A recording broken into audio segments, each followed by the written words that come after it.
definitely something that I've been in a place of like finally finding room and space to like, right? To talk about it, right? To know that hopefully it helps liberate someone else from those walls of like trying to do whatever it takes to not talk, to not deal with it, right? And I went to I went to food, I went to food, and food became my way of feeling comfort. Trust me, same. I did the exact same thing. Oh, man. Yeah, so that was my comfort, and one thing that I'm working with my therapist currently is like the traumas that I had, because obviously that happened when I was 8 years old. So as opposed to saying, hey, I'm a victim, like, no, I'm a survivor. That just rephrasing those things. And then there's the whole like, and I realize this now, I was afraid of men because of what that man did to me. So I've always had, female friends. So what did I do?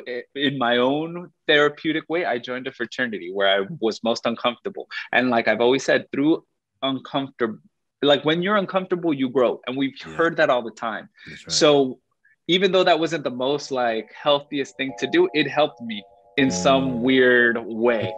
Or some weird abstract way. So I did everything backwards, but I'm learning from it, and I've learned from it.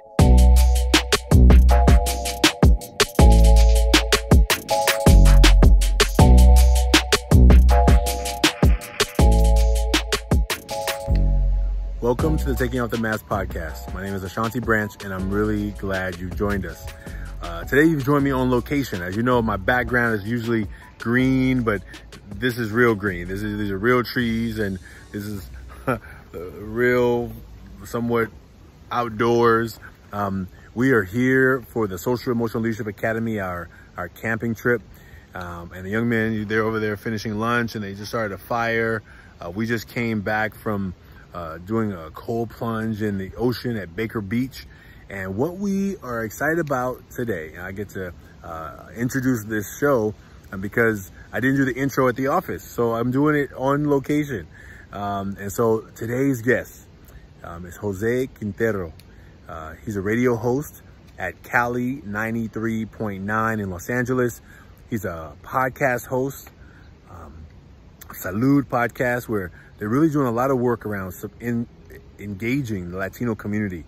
I learned about him from one of our young men from last summer who actually had heard the podcast and said, you should talk to Jose. And so we have been trying for a year. And as we come closer to our 1 year anniversary, we're really trying to connect with men around this work. And so I'm really glad for this conversation. You're going to hear some important and deep topics. We're talking about this men's work, the growing work around men's work, the growing work of supporting men around childhood trauma that we oftentimes didn't get places and opportunities to talk about. Talked about family structures, parents, just a really powerful conversation. It was actually, it felt really unlike a lot of our other conversations, but in the sense that this man took off his mask with me, and I got to do the same with him. I'm looking forward to more conversations with him, and I'm looking forward to you learning more not only about his work, but also the work that we're doing here in the Taking Off the Mask movement. So next week's episode, we're getting close to 1 year anniversary. You're gonna hear from two of our young men. You're gonna hear from Sam and Ben. They do a face-to-face, and we're gonna have a couple more face-to-faces this summer. So stay tuned for some new voices on the podcast. And I really just thank you for being a listener. Please share this with anybody who you feel could benefit from these conversations. And please tell somebody about it. Today's episode, there is going to be some mention of sexual assault. And so if that is a sensitive topic for you, please, no, we don't go into any detail, but it is mentioned. So I just want to prepare you for that. And just know that there are so many people around us that are going through things we would never know by just looking at them. And I want to appreciate each of you for being listeners and for being a part of this community. And welcome again to Taking Off the Mask podcast. Hope you enjoyed today's episode.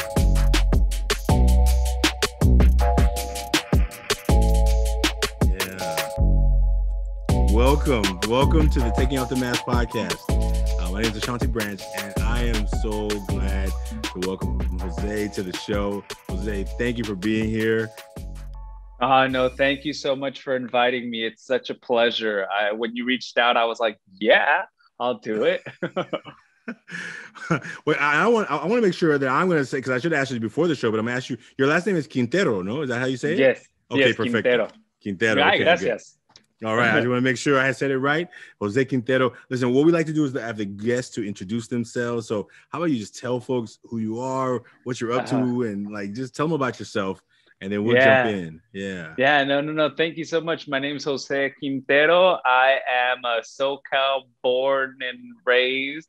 My parents are immigrants from Mexico. I have a bachelor's degree in marketing. I have my master's degree in marketing, but somehow along the way, finding my passion and drive, I ended up doing Spanish radio. So I work morning Spanish radio at CALI 93.9 here in Los Angeles. So that's what I've been doing for the past 5 years. Chasing my dreams. I always say a kid from the rancho, living it up in the big city. Awesome. Well, I'm excited, and maybe I'll have to break out some Spanish on here with you in a little bit, and some Yeah. practice. But I'm so thankful for you being on the show. No, thank you. I'm really glad that I've been listening to your podcast for a while, so Thank you. I'm inspired by the work you're doing, and thank you for putting that work out there in the world. Yeah, no, Yeah. thank you. And I think it's part of this whole process of trying to discover oneself and trying to find self therapy. It was really Caesar, my co host, who was the catalyst in the podcast. He was pushing me, driving me. Then this pandemic hit. And I'm like, all right, Caesar, I'm finally going to pay attention to you. And, it started off as like, let's be something, let's make jokes about it, but it turned into something very beautiful and helpful that we think and we would love to continue for our Latino community, especially within the male sector. Yeah, man. Well, that's exciting. When I reached out to you, I was inspired by some words that you shared on social media, and just thank you for letting your heart be open. Right. I think Thank you. sometimes it's always sometimes I do it, and if I open my heart there, and it doesn't happen enough. So I'm like, oh, I get that fear of like, what did I just do? What'd you just do? Yeah. And you're like, and then when I see another man who's willing to like let his heart open, then it's like, okay, Ashanti, it's gonna be all right, right? And I know it's important to do, but it's something about that fear, that comes in to be like, did I share too much? To what, and maybe taking the worry of what I think people are gonna say or think or respond in a way, and not just being honest to my own self, I'm glad you bring that up because it is really hard to see other men be vulnerable and share their emotional state and feelings, especially with a camera. And you're like, I don't know, the fear of being judged. But it was really Justin, and I forgot his last name, but he just wrote a book called Man Enough, and he has the Man Enough podcast. Yes, Baldoni. Yeah, Justin Baldoni. He was on Jane the Virgin, and he did something with his kids, and he was literally showing them that it was okay to cry. And he did it in front of the camera, and he's always been an advocate of, just cry, let it out, let other people see it. So I had the fear in me that I'm like, if I do it on Instagram, will people be like, oh, look at this attention grabber? Will this person, all he wants is attention? Obviously, coming from the entertainment industry, it can get misinterpreted into that. And that is why I decided to do it on the podcast and not necessarily on my Instagram, just because I knew the community that we were building there. And it was a beautiful response, and it was such a real response. And I'm glad it reciprocated well with the people viewing more than anything. Yeah, I did. Man, I did. I've shown it to a lot of young people in my work who have different relationships with their fathers, some good, some not so good, some estranged, but just hopefully giving them some inspiration to speak their own truth, right? And let it out of their bodies, because what ends up happening is when it goes in and it's going somewhere, that energy is in motion and it's gonna find a place. And either you're gonna, try and self-medicate it away, eat it away, drink it away, smoke it away, exit away. You're going to try and get rid of it in some way. But if you don't deal with it, it's just going to be waiting for you for a rainy day, right? For a moment of low resistance to like lash out, right? And we see it happen so often. Yeah, and it happens to a lot of us, man. And I think I've always been, more in tune with my emotions, more regularly than other men. So as you get older, you start saying like, I don't care what other people think. I'm just going to literally express if I love something, if I love someone, I'm going to tell them that I love them. And it might not be the most traditional manly way, but it makes me feel whole as a person to let my loved ones know. And especially my friends. With my family, I'm still, trying to break that. It's easy with my mom, it's easier with my brothers, it's getting easier with my dad.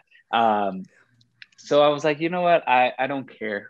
Like there's a saying in Spanish, que canten misa. So basically let the people talk, they will talk regardless. That's right. Oh man, I'm gonna learn some of those phrases. Say it again in Spanish. Que canten misa. Que canten misa. Okay. Basically, let the choir in the church sing. That's a little translation. All right, I got it. Well, listen, I'm excited that we get to make these masks together, and what we're gonna do is we're gonna do it together. And I'm glad you have a piece of paper there that has some nephew art on it. Yeah. Yeah. So what we're gonna do is fold it in half. Okay. Whichever direction half works for you, and then we're gonna have the left side and the right side. Perfect. And so on the left side is where you're going to draw the mask, and we're going to call the left side the front. So for those out there who haven't made a mask yet, you can go online to 100K masks and make a mask anonymously. Jose and I are going to share our masks right here, and I invite you to go ahead and make a mask also. So on the left side where it says front, and then the right side is going to be the back. On the left side, the first step is to draw a mask. So whatever you think a mask looks like, we'll take a minute or so and just draw a mask. All right. So I'm going to draw a mask inspired by my culture. Hopefully it comes out like that. I mean, awesome. Lucha Libre is very, gung-ho in Mexico. That's Wasn't born there, but I grew up with it. So we will see. It looks more like a Power Ranger. Oh man, whatever it looks like is perfect, because I think and I'm a big wrestling fan, so I'm gonna share something with you in a minute. So we're gonna talk about lucha libre, luchadors. I'm glad you mentioned that. All right. I'm not sure if it's supposed to have eyes, but I guess it's me. Awesome. Oh man. Okay. Let's see. Okay. All right. That is my mask. All right. So what we're going to do on the same side where the mask is you're going to write 3 words, which are qualities of yourself that you gladly let the world see. So 3 words or phrases that are qualities that you gladly let the world see. All right. And I am going to, okay. All right. Okay. All right. You got the words on the front ready? I got the words. Okay. And I like you. Love your background, by the way. That's an amazing street right there. It's an amazing street. It's Colombia. Okay. That's awesome. That's fantastic. Okay. So now we're going to go to the back, and the back is different than the front. Okay. The back is what are the things that we normally don't let people see? So 3 words or 3 phrases that are qualities that you normally don't let people see. All right. Okay. Yeah. I got him. Okay.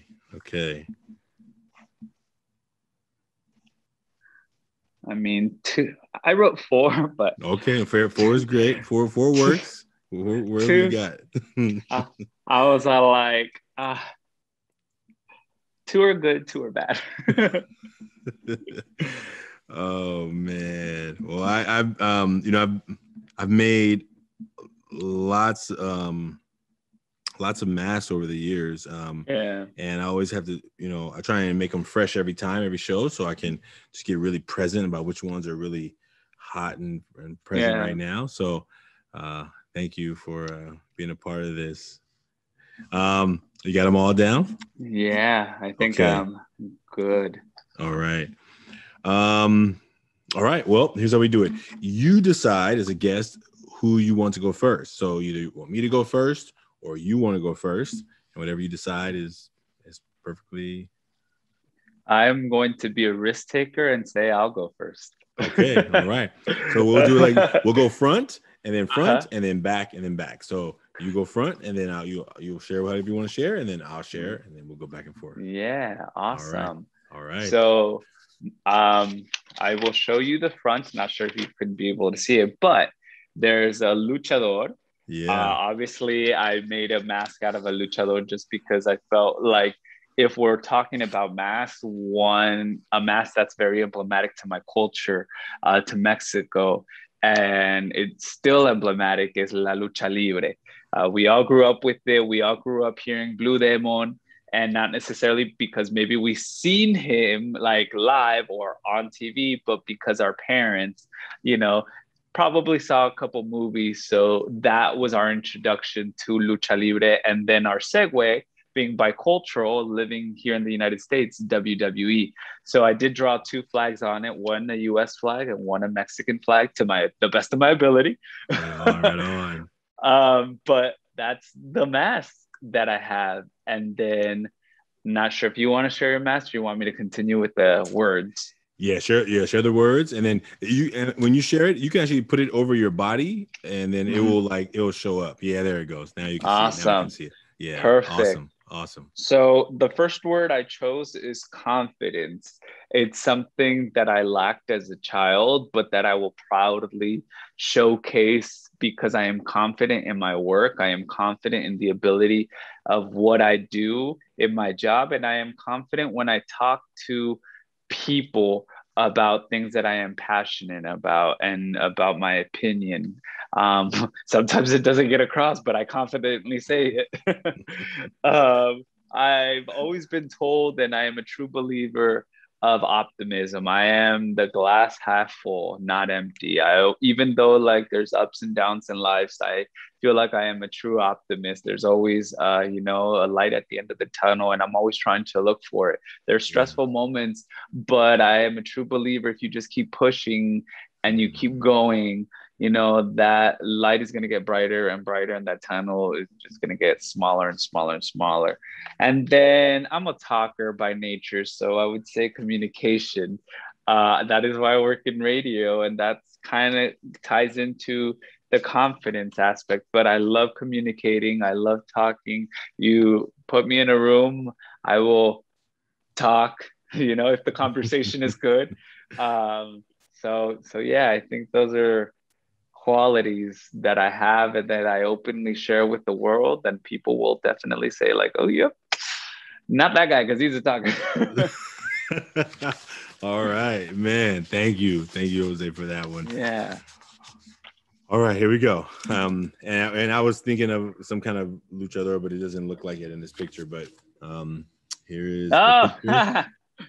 It was I forgot who I was trying to draw at first, but I used to have a mask on my desk that I would show you. But the 3 words I chose for the front are serious, hardworking, and dedicated. That's funny. I think hardworking and dedicated are pretty close to it. I think when I think about the reason I thought about dedicated today, I was gonna write caring too, but the reason I wrote dedicated today is kind of like sticking with it, right? Like I'm definitely hardworking. I'll work hard, but for me, the reason I wrote dedicated separate is just because I want it. Like I try and like not quit. I try and be, follow things through to the end. We have a internship program, and one of my interns, he's leaving on a trip next week. And I'm like, how am I going to manage all of this? Like, how am I going to run the organization and manage the interns? And part of me was like, last week was like, I should just cancel it. I should just cancel the internship. And there was already young people, planning to be a part of it. And I was like, I don't want to let them down, right? And I'm like, Yeah. okay, how am I going to make it work? And and so I think that as I think about being dedicated, making sure that I'm not dedicated at a fault, right? To a fault Yes, of course. where I self-sabotage or self-destruct, right? Because I'm like trying to keep my word, but also trying to keep my well-being as well, you know? Yeah. So. I'm curious as to why you put serious. Is it because there's a serious look to it, or serious when it comes to business? Because it seems like you're very chill. Yeah, I think if you meet my students, like if you meet them, I think my serious part is like I am. I would rather be laid back and really just, kick cool, right, all the time. Yeah. But I have so many goals and so many dreams and so many things I got to get done, and I have a hard. Maybe I'm not really good at balancing the just being chill and cool and like being like getting everything done. I feel like there's so much more to get done than I have time to do. So I'm always like, so I think serious is like it goes on and off, right? I think what I've learned, what I used to write on the front was serious and funny, right? Because I definitely, and I don't know why I didn't write funny today, but that's just how I'm feeling. I think I'm feeling this because of the intensity of this week. Of course. And I've learned that in funny and serious gets tricky because I would rather be funny than serious. And when you're dealing with like people, if you're not clear, if I say things in a funny way, but I'm actually serious about it, it can get like misunderstood as, oh, you were just making a suggestion. You were just being funny about it. And I was like, no, I was actually trying to let you know, right? And because I try and it's like, how do you tilt one way or the other? Right? Yeah. And no. That's why I was curious. Yeah, no, I'm glad you asked. I think for me, like definitely in this season of my work in the nonprofit, I think I am like we're going forward. Like we're growing and expanding. And I find that I have to wear this hat of like, I'm the executive director, I'm the founder, but I'm also like the person kind of leading the charge. And I feel like I have to be more serious now than, and I love the work. So it's not like I'm serious and angry. I'm serious, totally excited, but also finding different channels of my own self, Correct. Yes. Man. Yeah, no, that's amazing. Thank you for asking. Right on. Thank you for sharing. All right. Well, now we're going to the back. So, okay. All right. I'll start with the good ones. That way you're like, oh, all right, he's not a total mess. Oh, man. Right on, man. I think qualities that I don't often show, and I probably should show, are the generosity aspect of it. Well, actually, no, I shouldn't even show them. Just because when I say generosity, it doesn't mean that I'm not a generous person all the time. It's just sort of like there's a lot of people who expect, or who in our times, in the times that we're living, they are generous, but just for social media purposes because they want to showcase it. I was always taught by my mom, like, hey, any generous act that you do, keep it under the rug, like, because at the end of the day, it's more self-satisfying that there's no need for you to go out and about and be like, oh yeah, today I donated to X, Y, and Z. Today I saw a homeless person and I gave them lunch, or X, It's important though, if you're going to have those acts of kindness or generosity towards anybody, showcase it in front of your friends, family member, et cetera, but you don't even talk about it or mention it or ever bring it up afterwards. I will bring up this occasion one time. A couple years ago, I was driving with my buddy and my friend, and we came to a crossroad, and it was a red light, and it was a giant street. So there was one lady on her wheelchair, and she was going across the street. By the time she was almost to the middle of the road, the light turned green. So everybody just kind of waited And I got out of the car and I was like, is it okay if I give you, you know, because it looked like she was having a hard time. And she was like, thank you. I really appreciate it. And obviously she got to the destination, which was the other side of the street. My friend was, you know, in the carpool, and he's like, wow, that was really cool of you. But that's the last time we spoke about it. And that is the last time that I ever brought it up until now. Just because, like I said, those generous moments, they're teachable moments. Like, you know, that humanity is not lost, but there's no necessity of you like, hey, guess what I did today? Yeah. Reliability. I do feel like I am a reliable person. When my friends are in need, I will be there. You know, that is something that I extend out to them, that I extend out to family members, and they know. And maybe sometimes a lot of people are like, oh, I don't know, can we count on him and whatnot? And it's like, just ask. But I'm not always going to be like, hey, ask me everything, because I myself am a busy person. So I think those are the two that are not so bad that I don't showcase often. One, that I've always said, I'm a person of emotion. I showcase my emotions on my sleeves. And my friends have told me, like, hey, when you're mad or when you're annoyed or when something upsets you, you totally show it in your face. And I'm like, yeah, I'm not gonna lie. I don't hide it. Even though I will probably stay quiet, there's something about my stillness and demeanor that they can catch on. And even though I spread optimism, that doesn't mean I'm perfect. So even though people see me on social media like, wow, you're so happy, I was like, yeah, but you've never seen me mad, or more than anything, impatient. I am working on I am very patient with people. I'm just very impatient with time being wasted more than anything. So I can take hours talking to people. I can take hours understanding them. But when it's time consuming and not necessary, that just gets me in a certain mood that I'm like, I don't want to be here.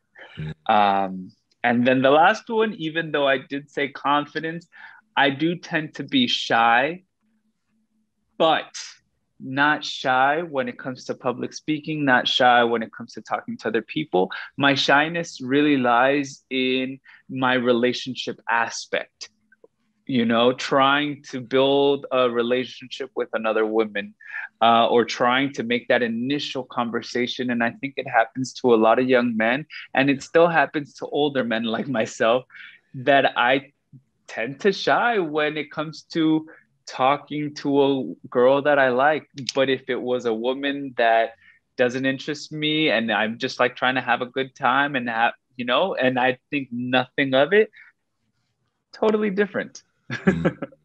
Yeah. Man, those are really beautiful. Thank you for sharing those. Thank you. And can I actually just, before I share mine, just when you said good and other, what did you mean? What did you mean? What did you mean by that? What did you mean? So when you mention like qualities that you don't tend to share, the two that I felt like, you know what, these are beautiful in their own way because I don't showcase them. Whereas the other ones, I showcase them, even though there's a lot of people don't know I have them. It's only a select few that you know, those inner circle that really get to know you and be like, okay, well, we know we're at a party and like at a family gathering or a wedding, like Jose's going to get very shy asking another girl to dance. Like, so we won't pressure, because we know as men, it's like, oh, go ask her to dance, go ask her to dance. Give him his space, give him his time, and he'll get there. But the whole impatience, people see me out in the street doing events, talking like, oh my God, he's so cool. Like, he has the patience in the world. He can talk to people. But don't waste my time, because then I will show it. All right. Okay. Well, this one is I appreciate those. Thank you. Here are mine that are really resonant right now. I wrote fear of, and the reason it has 3 lines is because there's been a lot of things that I've been navigating what I'm afraid of. I think like I used to just write fear of failure almost all the time. Like, and then recently I forgot who I was listening to. I was listening to someone recently who talked about fear in another way. Like maybe is not necessarily the fear of failure, because I don't mind failing. I fail a lot of times, and I have no shame if I fail at something. Yeah. I think it's more of like fear of like not going after something, and not fear of not trying, and fear of the what if, right? I think it's not the fear of failure. It's a fear of feeling like a failure. It's a fear of like the messaging that I tell myself that and I think that connects to the last one, not enough. Like, that's my messy writing. Not enough. Like, am I enough to really build this organization into what I dream of it being? You know, am I enough to grow it to the big organization that I want it to be?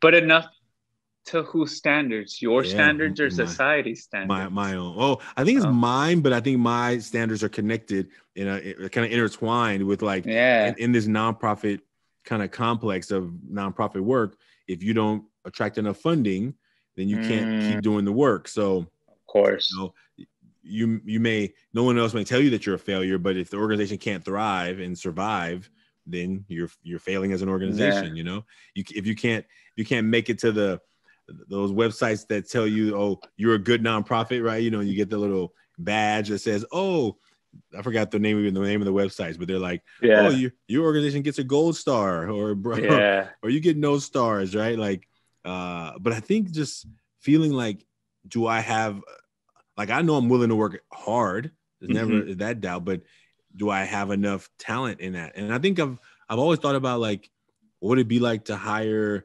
another executive director and me focus on the thing I think I'm better at. I think the executive director role is so important.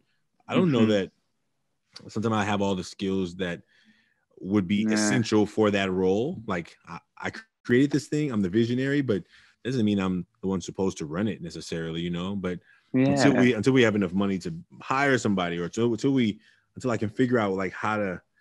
So I think those are the things that the fears that come up is like, man, this is 17 years. I've been running this thing for 17 years. Not paid. I was unpaid until only 5 years ago. I was a volunteer. I was just a volunteer, you know? And so sometimes I think that, and I think sadness comes into that too. I think the sadness is like, you know, and it only comes out once in a while when I'm like, when I get into comparison mode. You know when it comes out the most? When I get into comparison mode. When I see another organization get this big $500,000 grant or blah, blah, blah. And I'm like, oh my God, what am I doing? Like what, you know, like and I know that my journey is not anyone else's journey. And even though I know that intellectually, I still get sucked into it. Of course, we're human. And I think the best thing, obviously you've been working on your craft. You've been working on this organization for 17 years, but regardless of the time, whenever you jump into something new and people ask me, I always refer back to the quote that Oprah said when she started her first show and they interviewed her and they said, what if you fail? Or what if the show fails more than anything? So she said, if the show fails, it fails. It's not a reflection of who I am as a person or the job that I can do. I am enough. And that always resonated with me. Obviously, working in the entertainment industry, you work in shows. So I understood that. But in life, you jump into something new, you continue it on, but that's not a reflection of who you are. So that's always, I always keep that like in the back of my head, because when I get imposter syndrome, more than anything, I'm like, no. Okay. I know I am enough. I have to remind myself constantly, because you said yourself, we get sucked into this black hole of how do I get out? Like if everybody else is striving at a faster rate. Yeah. So can you say the quote again? You said, if the show fails, it fails, but it's not a reflection on me. Is that what you said? Exactly. Exactly. More or less, you know? Yeah, no. Now I wanted to just track that down. Because I think but there's a clip if you'd like to share it in the future. It's on YouTube. Okay. I think that's even powerful. I think intellectually, I believe that. Intellectually, like if you get to my like Yes, of course, it's not a reflection of me. Mm-hmm. But it almost is really hard. But that I think is hard too, right? It's hard to like disconnect it, right? Especially with something Yeah. that you created, right? Yeah. But you can always look back and say, you know what is a reflection of you? All Hmm. those students who've come along and you've affected in a positive way. And at the end of the day, like we have to remind ourselves, like especially with nonprofits, because I used to work for a nonprofit. It's like at the end of the day, who we did it for was to impact at least one person, not for the Hmm. fame and glory. Even though the money is amazing, the root of it all is that Yeah, student. yeah, yeah. Oh, got That's chills. powerful. That's powerful. And you know what? I think it happens often that I keep getting reminded. I think God will like bring into like remind Amen. a student who will send me a text and be like, "Hey, Branch, I just wanted to tell you, like, I have one young man who's been battling sobriety, right? And he sent me a Wow. text the other day. He recently got COVID, and he was feeling all down and feeling like he was feeling Yeah. out of it. And he said, I just want to let you know I just hit 1 year. Like you said, remember when I asked you to go to this place in Los Pericos, this taqueria Uh-huh. right here? Yeah, He yeah. said, he said, he said that conversation helped me to like start putting stuff away, taking out Good. these and man, just to see him after 1 year and his growth, right? And I think some days when I'm feeling like, is this working? Like my desk is a mess. I'm like, we got rejected from that grant and that grant, and then I'll get a text and it's like, okay, Yeah. Ashanti, it's Yeah. that, it's for that one. If nothing else, the legacy of that one person's life Mm-hmm. and all the all that they will create in the world Yeah. will be different, Oh, yeah. Yeah, yeah. No, that's amazing. And you have 17 years worth of stories like that one. And I think that is why, like, me and Caesar started the podcast because we get it. We all the time, like, wow, is this really helping other men? And then we get that one message, like, thank you for sharing that. And we're like, okay, I think we're heading towards the right direction.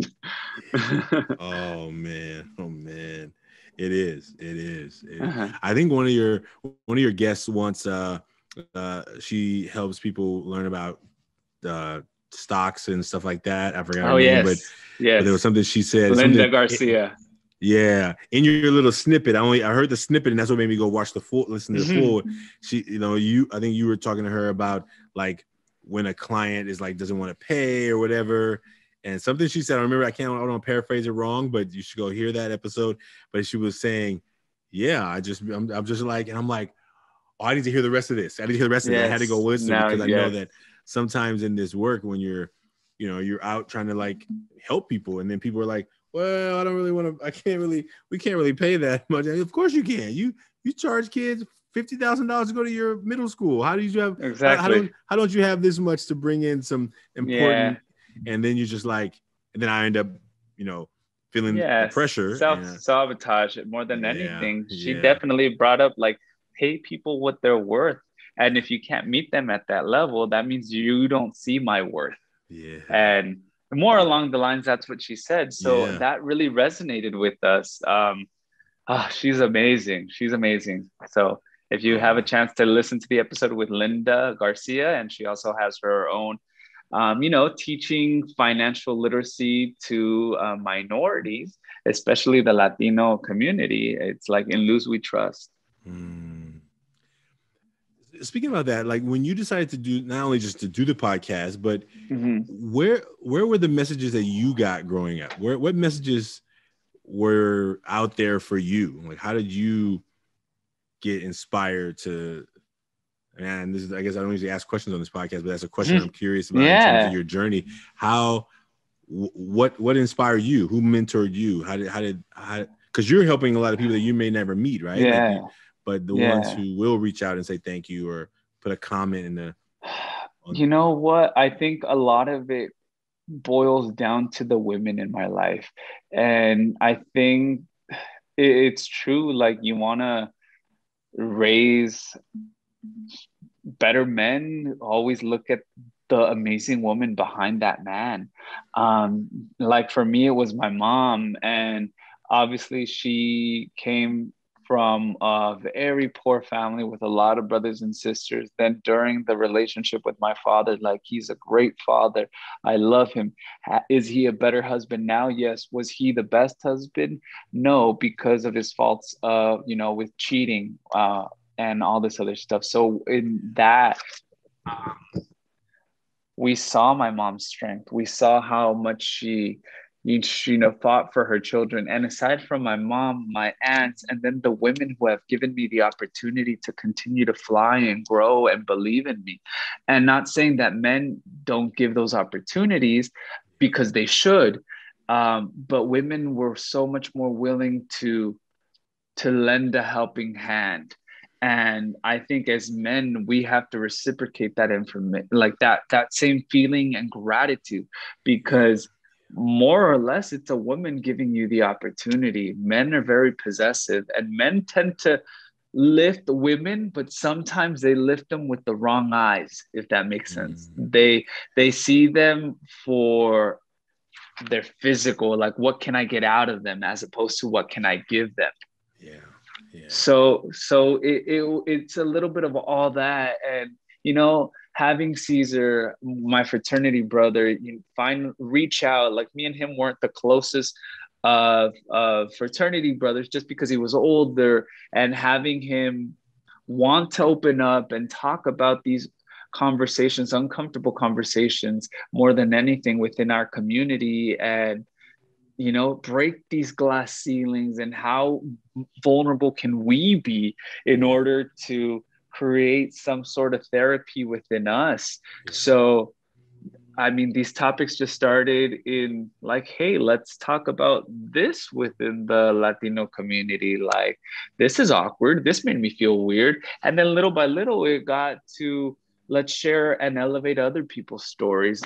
We talk about death. We talk about, and I bring that up just because of the fear of death. We have it, and we don't talk about it within any community, more than anything.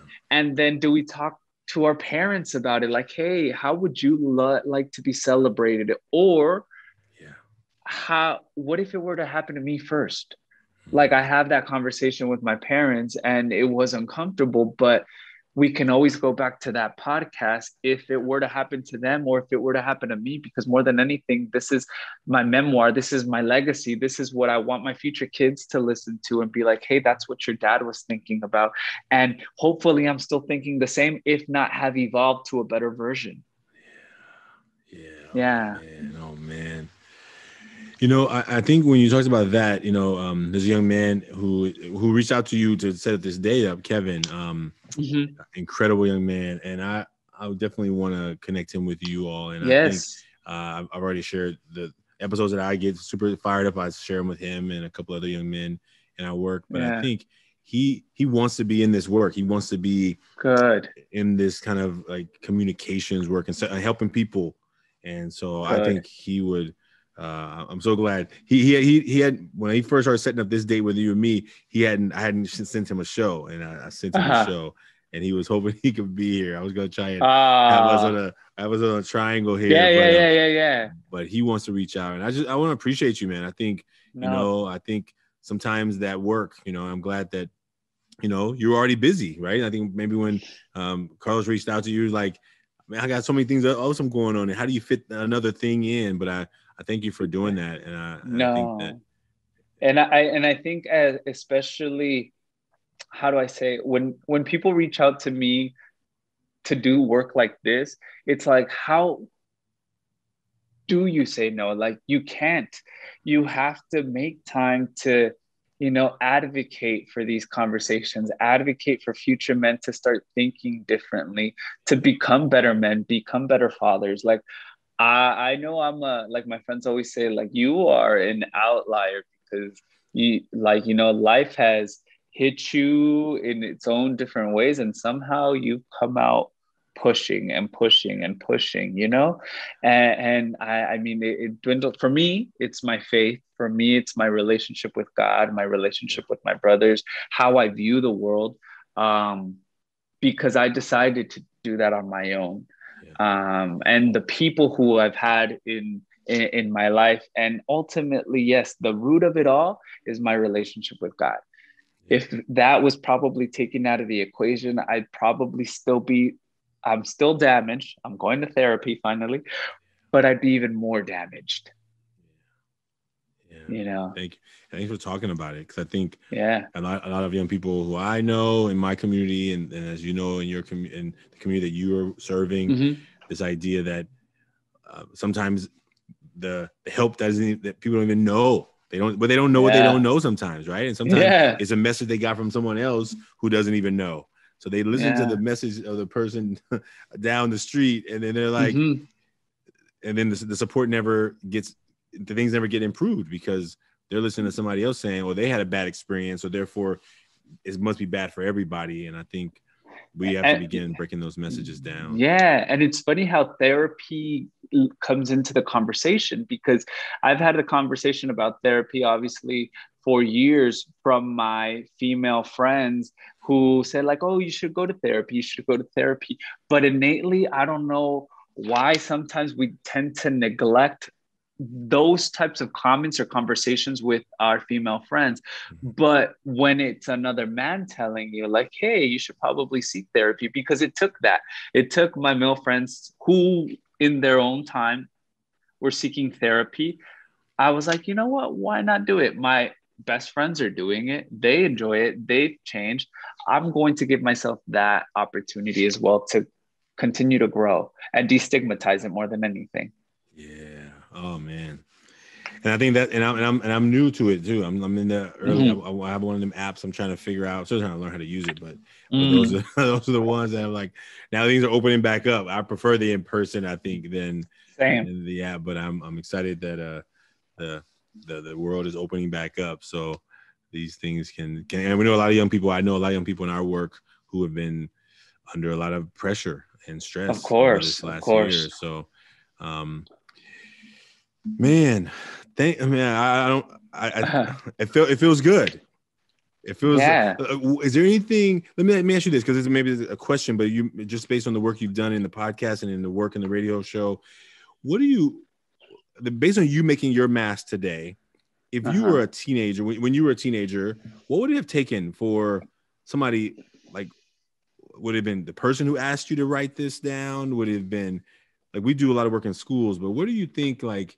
If we're going to reach more young people or in all communities, but in your community, what do you think that we need to do to make it more accessible, to make it outreach more? Like that, we're asking people to do something that is, simple. I mean, it's simple task. It's 6 words and 1 picture, right? But we know that it's not easy necessarily, right? I think more than anything, I've always said that normalcy comes from transparency. So the more real we are with sharing our own experiences, the more I can say like, hey, and I'm sorry to like put this in here like, so like, oh my God, you just said it.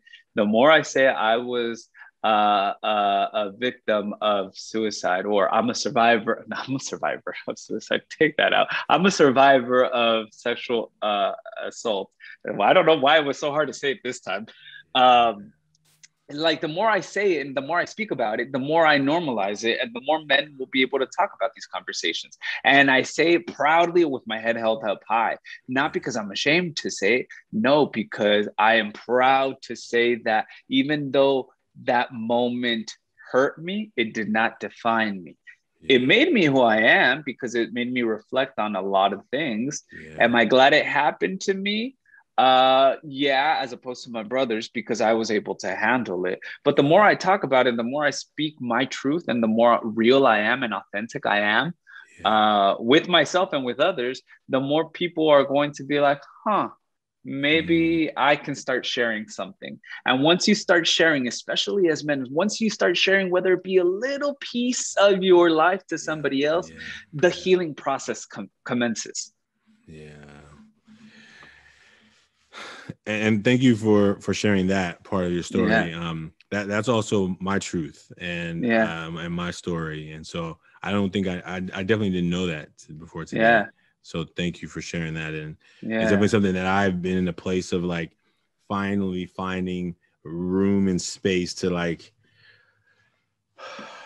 right. Yeah. To talk about it, right. To Yeah. know that hopefully it helps liberate someone else Yeah. from those walls of like trying to do whatever it takes to not talk, to not deal with it. Right. And I went to, Yeah. I went to food, and food became my way of feeling comfort. Trust me.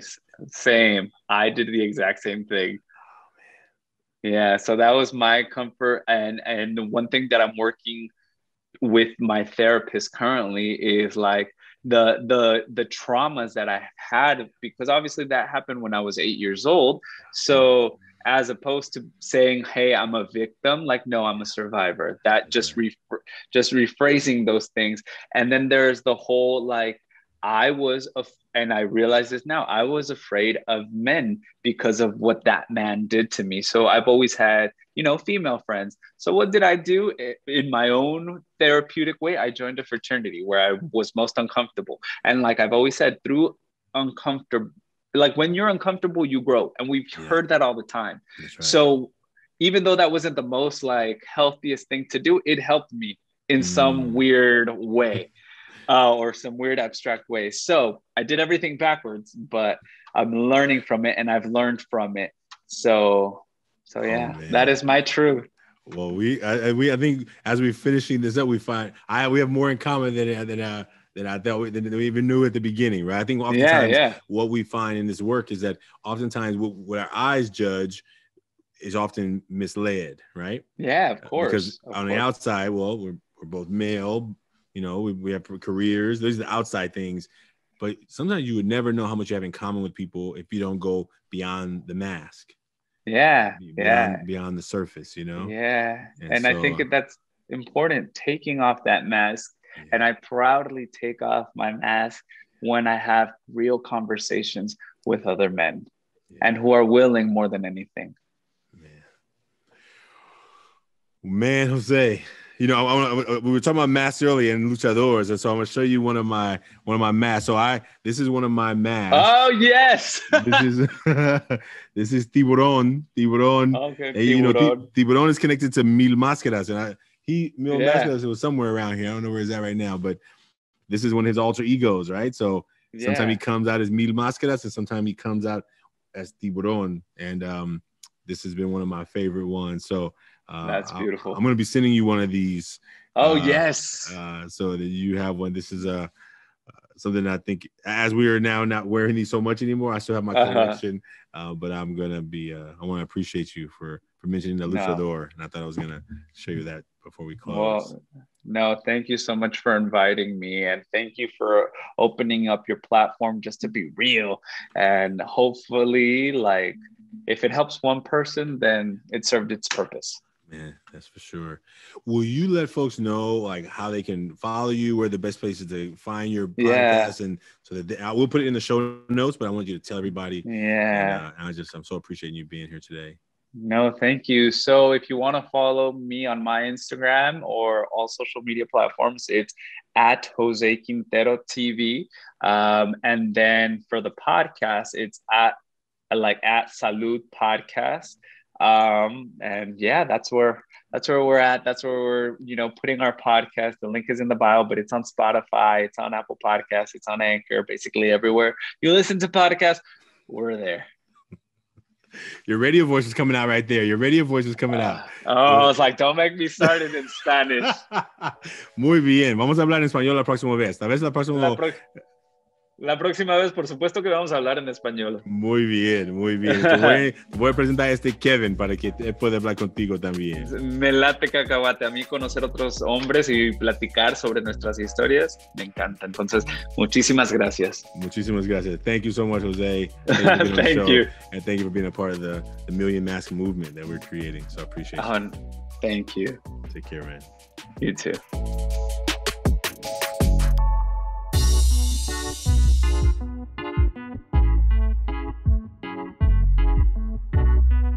What you heard today, you enjoyed. If you've listened to this and you found something inspiring, please like and subscribe to this podcast. That's the best way for someone to find this podcast, maybe like you did.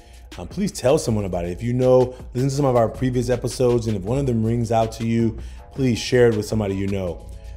We also invite people to join us in a face-to-face where they come together with another person to make a mask and talk about that mask together. There's short conversations, about 20, 30 minutes. So if that's something that's interesting to you, please send us a message, send us in the comments below, let us know that you're interested in that. And we look forward to you joining the movement of the Million Mask Movement. And check out our new shirt. I don't know if you can see it, but this is our new shirt, the Million Mask Movement. And so we'll have these soon available, right? But we look forward to you being a part of a movement and supporting our work. Please consider supporting the work that we do in Ever Forward and in the work that we do in the Million Mask Movement to let people around the world realize that they're not alone. Thank you.